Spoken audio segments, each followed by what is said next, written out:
Very good morning future doctors.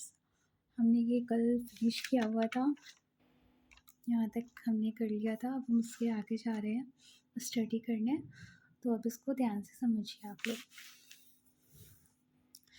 देखिए, जब मैंने आपको बताया था, जब बेबी मदर के यूट्रस में ही रहता है तब जो उसका टेस्टिस होता है वो 7 मंथ के लिए वो पेट के अंदर ही रहता है।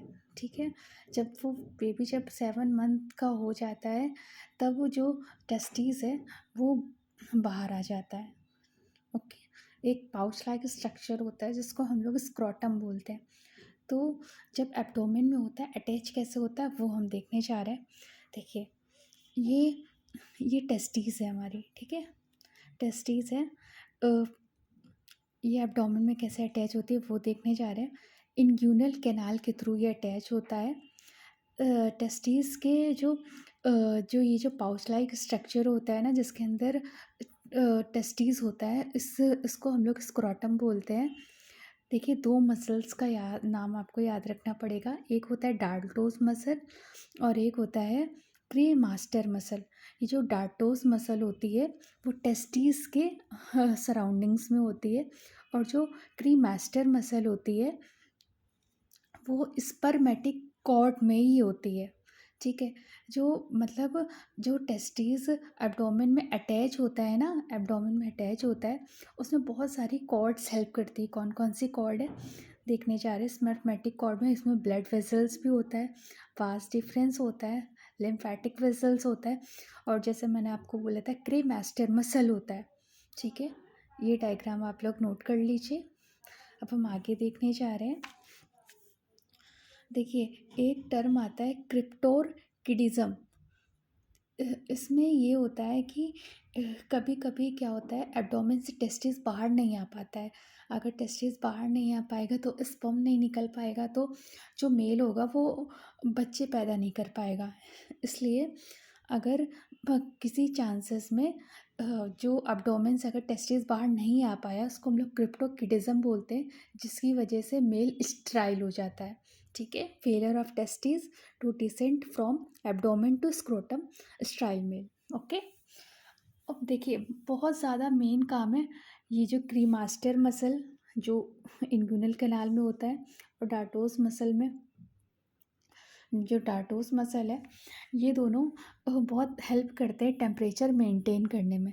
जब जैसे बहुत ज़्यादा ठंड का टाइम होता है ना, तो ये क्या करते हैं, ठंड में क्या होगा, ठंड लगेगी तो कोई भी चीज़ होगी अंदर की तरफ भागती है, तो जो टेस्टिस होगा वो कॉन्ट्रैक्ट हो जाएगा। लेकिन जब ठंडी हो और हीट को रिटेन करेगा, हीट को अपनी तरफ खींचेगा। लेकिन जब गर्मी का टाइम आता है ना, तो ये हीट को रिलीज़ कर देता है और ये बाहर आ जाता है। मतलब आप किसी भी पेट एनिमल्स का एग्जांपल ले सकते हैं। In summer scrotum will push away the body ताकि एक्स्ट्रा हीट रिलीज़ हो जाए। अब हम लोग जा रहे हैं देखने एलएस ऑफ टेस्टिस का स्ट्रक्चर। ठीक है, तो टेस्टिस में कंपार्टमेंट्स होते हैं।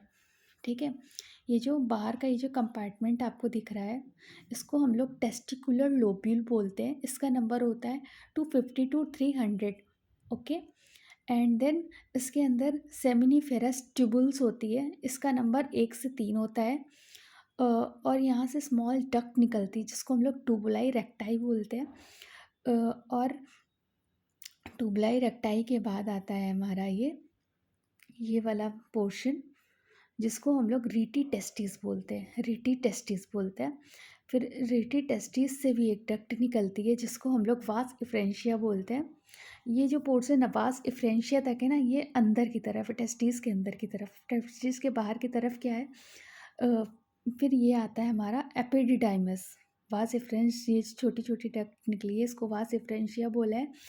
और फिर ये एपिडिडाइमस होता है। एपिडिडाइमस में मतलब 3 पार्ट्स में डिवाइड है। जो पहले वाला ऊपर वाला जो पार्ट है उसको कैपुट बोलते हैं। देखिए, कैप हमेशा ऊपर लगाते हैं तो कैपुट। और बीच वाला बॉडी वाला पार्ट उसको कॉर्पस बोलते हैं।